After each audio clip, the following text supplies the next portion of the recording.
the sands of time. I love Sands of Time. How much do you love it? Well, when it came out, I had a bad PC. Well, not that bad, but my graphics card did not support Sands of Time.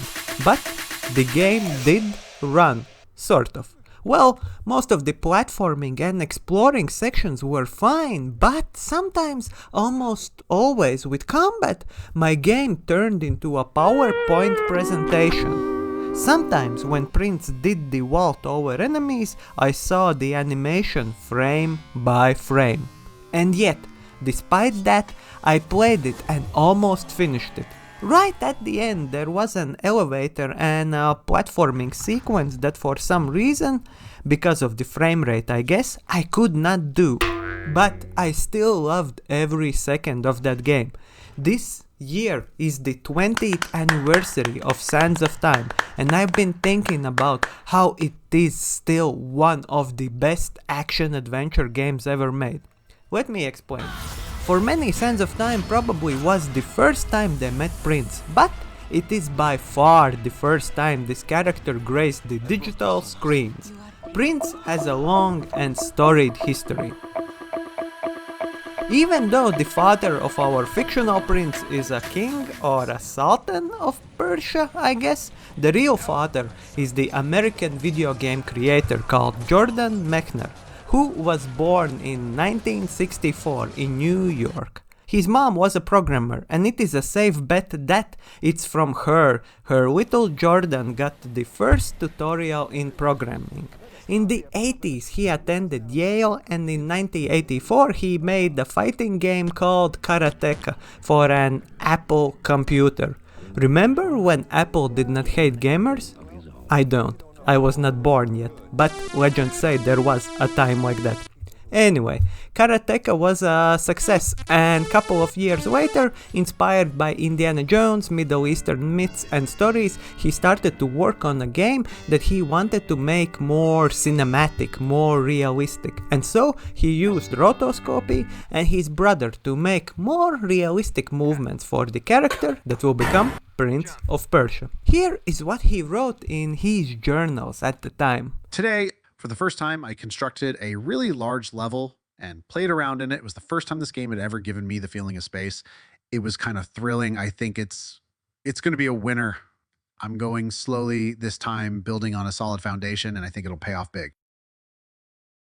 Yeah, by the way, Jordan was a really active journaler, so it's pretty cool. We can read now his thoughts about making these wonderful games. Anyway, this game came out and it was hard as balls. And 3 years later he made the second game, and it was largely the same as the first one with some minor improvements. People liked them both. And internet says, by the way, that the first Prince of Persia game might be one of the most ported games in history, as over the years it has become available to many different systems and even some modern consoles.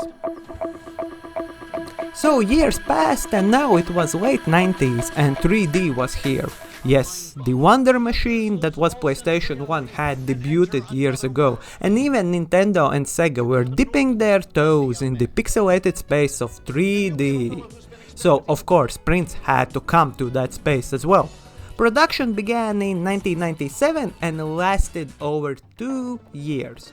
While the creator, Jordan, acted as a creative consultant and contributed to the narrative of the game, he was mostly uninvolved, and that is going to be the system moving forward as well. The visual design for the game was drawn from the medieval Persia with some more fantastical elements. A planned PlayStation port was cancelled in favor of a Dreamcast version. I have no relationship with this game, since I did not have a Dreamcast. Well, who had? But GameSpot review said, "If everything about Prince of Persia 3 were bad, it wouldn't be nearly as frustrating as it is. If the game were terrible or even mediocre, it would be easy to file away with all other such games that come out month after month. But there is much to like about Prince of Persia 3, and certain aspects of it are especially excellent. Yet this third outing for Jordan Mechner's swashbuckling hero has two tragic flaws, and these problems are so overwhelming that the good parts seem wasted. But I don't fault the creators. Early 3D games were rough. Even legendary games like Tomb Raider were quite janky. But I'm sure there are some who loved it, who played it as their first game and have some terrific fond memories of it, of the Arabian adventure that was the game. And I certainly can see the appeal. There is charm. Something about Prince of Persia games is that they always have charm. But again, we move on and we have to get to our star of the show, Sands of Time.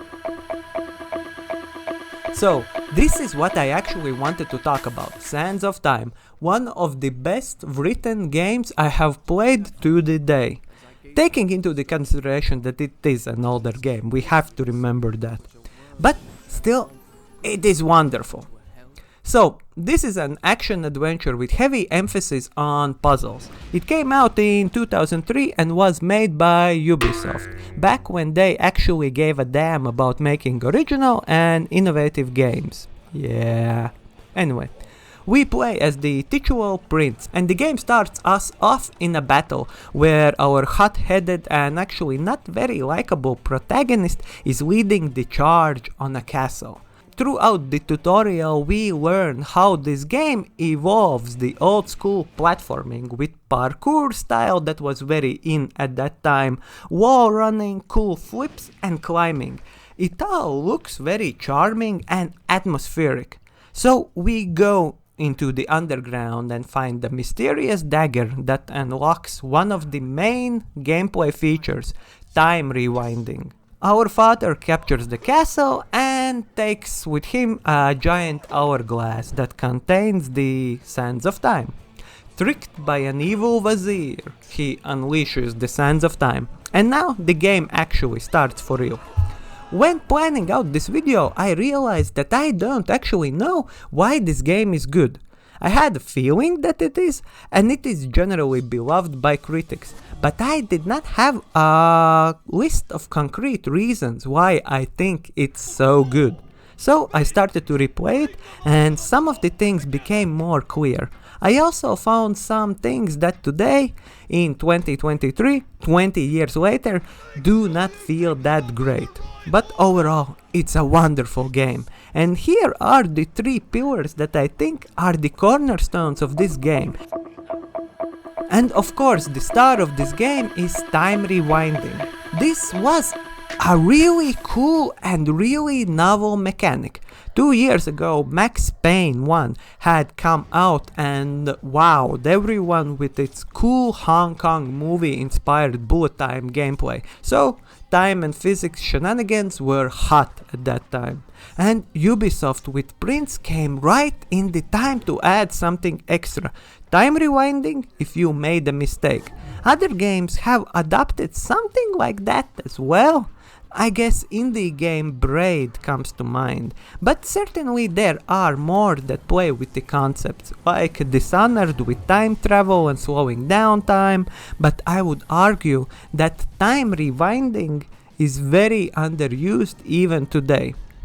I enjoyed my replay of this game, but while we are here talking about time powers and platforming, we must talk about the camera, because that is one of the worst aspects of the game. Since it has this style of almost Resident Evil fixed camera when platforming, sometimes I did jump in the wrong way and it was hard to understand which of the 4 directions I should press for Prince to jump correctly. Perspectives are strange and sometimes it's hard to judge what way the game wants you to move. So it is a bit of trial and error. But you see, that is not a problem because we have one of our pillars. Time rewind powers. Just like in the original game, you never could know where to go and where are the traps fully. Well, here you can see them clearly, but you know what I mean. So you had to learn by doing. So the time rewind is quite the elegant gameplay tool to cover up for some dodgy choices in game design. And time rewinding is just generally cool. And overall, the puzzle platforming was very fun at that time, as it really did feel like the next step, more smarter, more sophisticated 3D platforming than we had seen before.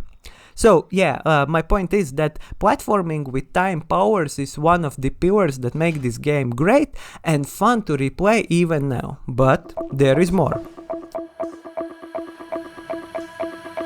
Combat is the weakest part of the game. When I played it 20 years ago, I did not notice it because, well, it was okay for that time. We were still, relatively speaking, in the early days of 3D games as such, so the devs were not really sure how to make good combat in games like these. Those days, God of War had not yet come out, and we were a decade away from Dark Souls. But yeah, Prince of Persia. Flips and jumps are cool, and since we get upgraded weapons from time to time, the enemy power creep does not feel as annoying, but lack of variety in Prince's moves, a block that does not function properly, no ability to switch between enemies fluently, and weird iframes made this game for a meh experience. Well, not the game, but this part, the combat. I guess the gameplay designers decided that they will not focus too much on the combat, and they stuck to the original game's idea about platforming and adventure being the center. But honestly, playing this, I started to think that if they would ever make a new proper Prince of Persia game, I think I would like it to be made by Respawn in the style of Jedi Survivor, or at least inspired by what they did with the Jedi games. You know, a mix of Uncharted and Souls games. I really would like to see Prince with some acrobatic movements with high speed and precision tricks like Jedi Survivor, and with more methodical combat with actual combos and some challenge to the fights. Yeah, I think Jedi Survivor is a good example. Actually, the more I think about Jedi Survivor, the more I understand it's actually a Prince of Persia game just in a Star Wars universe. But yeah, anyway. Combat in Prince of Persia Sands of Time is not that fun, and definitely not why I have fond memories of this game. But if not combat makes this game stand out, then what, you might ask? Well, the story. Specifically the characterization of our, well, main characters, Prince and Farah, the daughter of a Maharaja whose kingdom Prince attacked. The sands of time, after Prince's own actions and evil vizier's schemes get unleashed and everyone turns into a monster, only Prince, Farah, evil vizier, and few others do not turn into sand monsters. It is for Prince and Farah to undo what has been done. Naturally, Farah hates Prince. He is an invader, murderer, and Prince is a self-centric, self-absorbed asshat. Of course, it's all told in somewhat Disney-esque child-friendly way. There is no realistic drama, quotation marks. It's Saturday cartoon drama, but it is good Saturday cartoon drama. The relationship of both of our characters evolve throughout the journey. Prince grows as a person. He becomes more sensitive, more emotionally intelligent, less annoying. Farah warms up to him, and then they, as implied, do stuff. A good game. So, game reviewer Yahtzee also talked about this game and their romance. The chemistry's there straight away, because this is the princess of a fallen kingdom forced to ally with a dude who was pretty central to how it got fallen in the first place, which to her credit she gets over surprisingly quick when the greater good is at stake. The strife between them is rooted in her being reliant on his skills while being obviously smarter and more level-headed, and him instinctively flinching at being bossed around by a lady. She gets snarky at him, and he gets sulky straight back. The moment he's alone, he starts muttering to himself about how she needs to toe the line, like a proper woman, coming across the whole time as an absolute prize tit, and it's both hilarious and endearingly pathetic. I totally agree with Yatsi, but I would argue that this is one of the most believable and well-written romances in games that are not specifically visual novels or games about relationships. This is still an action-adventure game with focus on platforming and cool wall runs. The story is in the background, and maybe that's why it is so good. There are no scripted Starfield moments. Now we stand here and develop our relationship through the dialogue tree. The game does not stop when they talk. Prince is doing stuff, Farah is doing stuff, and they talk. They get to know each other, find respect and attraction for each other. It feels more natural, as in our lives, our relationship, either romantic or otherwise, evolve when we are going on walks, eating, dancing, riding horses, or hunting for zombies. I don't know what people do, but we don't get those Starfield stand here and talk moments in real life. Well, sometimes we do stand and talk, but that is completely different. You know what I mean. So, the developing relationship in Sands of Time carries us through the story. It accompanies us, and we as a player get used to that relationship, and so it feels more personal. Also, it's perfect for a 13-year-old boy who dreams of being a hero and saving his family, and of course finding love. Third one is the general mood and style of the game. So we have always had a lot of Greek myth and Scandinavian stories in books, movies, cartoons and games. Those are comfortable and popular setting, and well-known characters are found in there. But there are very rare instances of using something else. So even now, Prince of Persia that is based on something else is amazing. I wish actually they would have explored more Middle Eastern stories, or specifically Persian or Indian settings with more myths and stories, either as a Prince of Persia game or something else. Even if in Prince of Persia the setting is just on the backdrop, it still looks very nice with the beautiful palaces, gardens and water pools, and it is very charming, and it works so well with that bright cartoon style the game was going for. It's actually a shame that that decade was the era of edgy and darkness, especially after God of War came out, and yeah, we can even see that in the second Prince of Persia Sands of Time trilogy game, Warrior Within. Everything became so edgy and dark. In my mind, Prince works better when the game looks like a cartoon. Sure, now the faces and the animations do not look that great, but I can overlook this way more easier than games that have tried to do something resembling realism. So the game felt magical at that time, truly. With the time rewind, it felt like a game you imagined that games could be, you know, not actually what they were. It was such a step forward in every way, and truly one of my favorite games of all time. Yeah, like I said, these pillars are what make Prince of Persia Sands of Time great. Even now, 20 years later, I'm not sure that many games have been able to capture that in this specific sense how this game did it. Sure, we have had better stories of relationship development. Probably the best example would be God of War 2018 and probably the first Last of Us. And I definitely have cared more about my Mass Effect team than I actually cared for Farah. And definitely there are more better combat games, even from that era, like Devil May Cry. Or I would say even Legacy of Kain might be slightly better. But the nice platforming, the awesome and still not overused time rewinding and romance, that makes this game great. It's a very well designed game, how it teaches you the mechanics through the gameplay, and it's one of those games like Mario that have been made so carefully that it could be used like a first game for someone. Prince of Persia Sands of Time actually could be someone's first game. It's one of the generational games that, while have not been spoken about a lot for some reason, especially these days, definitely left its mark on gaming as such. And I think that in 5 or 10 years we will see a rebirth of games that are inspired by Prince of Persia. Sands of Time got great reviews. Well, the PC, PS2, and Xbox One, not the Game Boy Advance one. That, of course, was a completely different game. And the team started to work on this sequel. As I mentioned, it was way darker and more brooding. Although, I must say, some outfit choices aside, the combat was definitely improved and the platforming did not suffer. The times when we had to escape from the evil monster that was chasing us were one of the most stressful but also coolest gaming moments ever.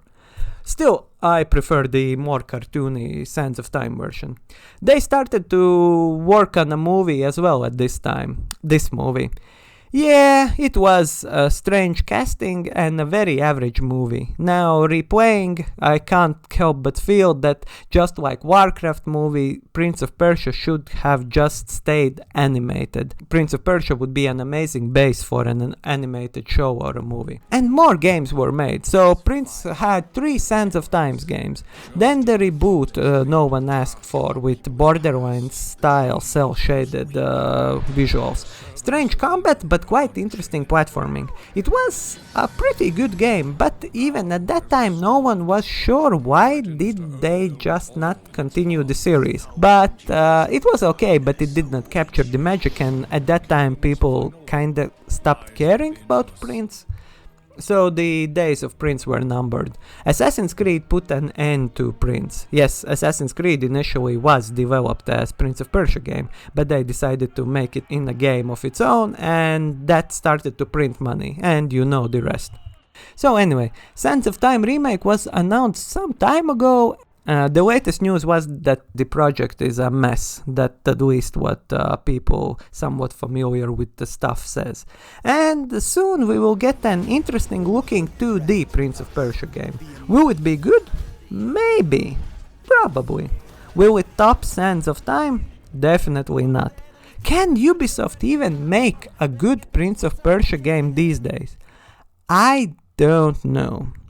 They sure love their microtransactions and their in-game stores, so on one hand, I prefer that they do that all to the Assassin's Creed franchise that is a monster now, not my beloved Prince. But, like I said, I think Respawn could just reskin Jedi Survivor and make a very, very cool Prince of Persia game. At least, I can dream about it. So yeah, this was the story of Prince and me. Write down in the comments what are your memories. Do you like Sands of Time, or maybe Warrior Within, or maybe any other Prince of Persia games? Which one is your favorite? Write down, and I will see you guys later. Bye!